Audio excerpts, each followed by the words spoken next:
Hello and welcome back to the Reale Podcast. I am your host, Tristan Reale. In light of current news regarding this recent SAT scandal, we'll be discussing standardized testing. Specifically, we'll be arguing whether or not standardized tests are truly an accurate measurement of a student's academic ability and future success, and if it is an ethical way to examine such subjective characteristics. But first, a word from our sponsor. By this time of year, planners and Virgos have checked off everything on their list, while the rest of us, last-minute people, are running around trying to figure out what to get everyone. But don't fear last-minute gifters. MeUndies has everyone's gifts covered.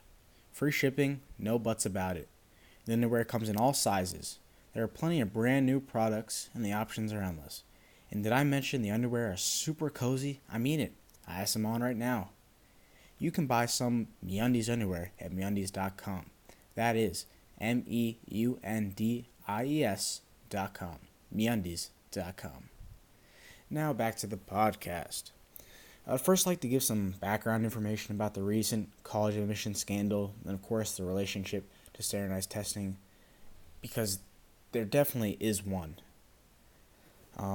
It's being reported by numerous sites that multiple well-known and, might I add, wealthy celebrities have been charged for bribing exam administrators to facilitate cheating on college and university entrance exams, bribing coaches and administrators of elite universities to nominate unqualified applicants as elite recruited athletes, thus facilitating the applicants' admissions, and finally, using a charitable organization to conceal the source and nature of laundered bribery payments.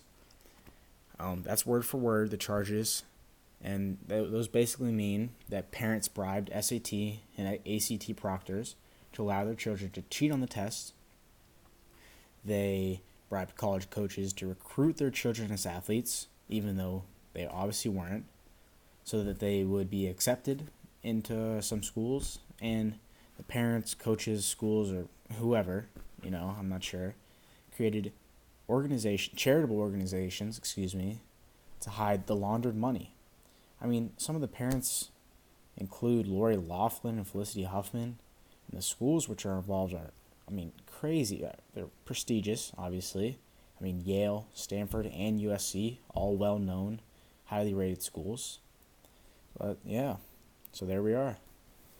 Okay, let's get into this. But I first add, just after reading all that, I find these acts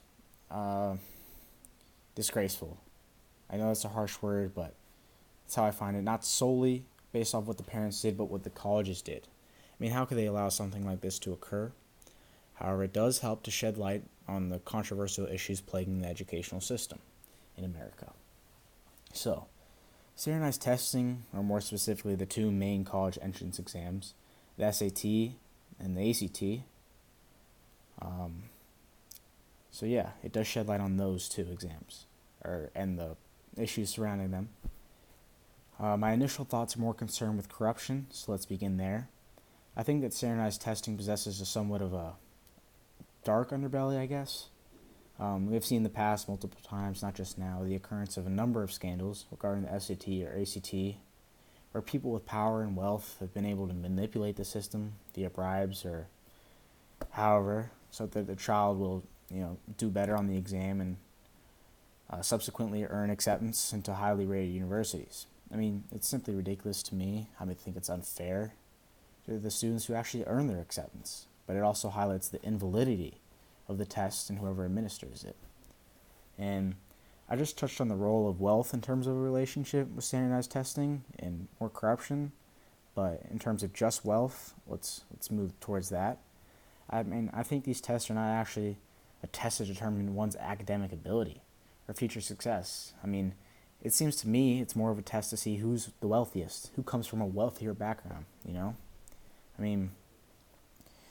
Even though it is possible for a student to score high, there's undoubtedly a strong relationship between one's income and their scores on whatever tests.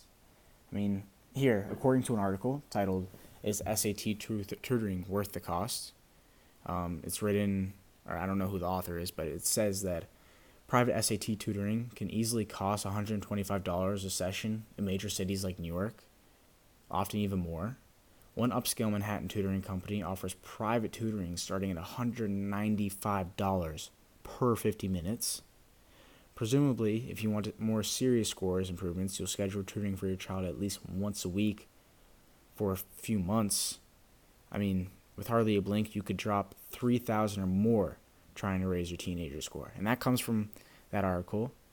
But, I mean, it's no secret to me, no secret to any of us, that tutoring opportunities are really expensive, ultimately only providing availability to those who can afford those luxuries. I mean, with this being said, though, it is vital to kind of observe this relationship between standardized testing and tutoring and the resulting scores. So here I have this pulled up. According to the National Center for Fair and Open Testing, a math professor at Quinnipiac University in Connecticut named Jack Kaplan completed a study to determine whether receiving SAT tutoring and coaching can actually improve one's score on these tests. And the study summary says that, the word for word, this is the quote, it says, "The score gains attained by Professor Kaplan's study far exceed the increases of 20 to 30 points the College Board cites as the average attributable to coaching.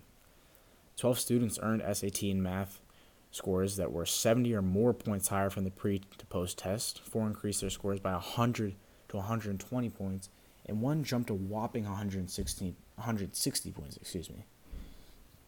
So that's that quote. I mean, just from reading this, there's undoubtedly a strong positive correlation. I mean, it's obvious between one's access to tutoring and the practice methods, and obviously their subsequent score in the SAT or ACT.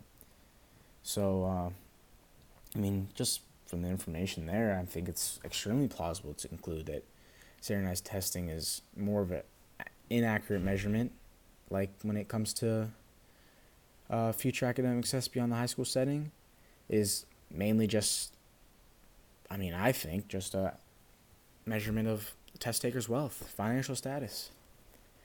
Yeah.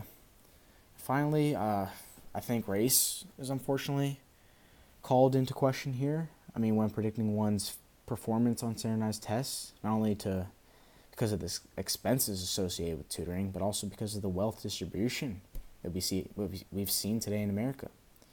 It's extremely well known that a majority of the wealth in America belongs to the white population, the 1%ers.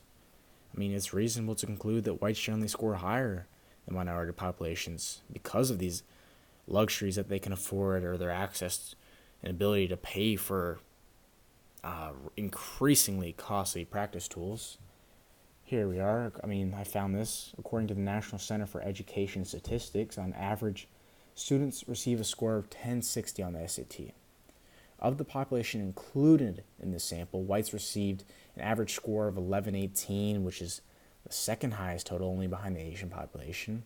However, blacks receive an average score of 941, and the average score for Hispanics is 990. There's obviously a very large distribution between the white population and their scores, and the minority populations and their subsequent scores. The distribution created, accurately parallels that of the wealth in America. Because the majority, not all, however, of wealth belongs to whites, access to tutoring and practice tools grows greatly when compared to the availability of such methods for minority populations.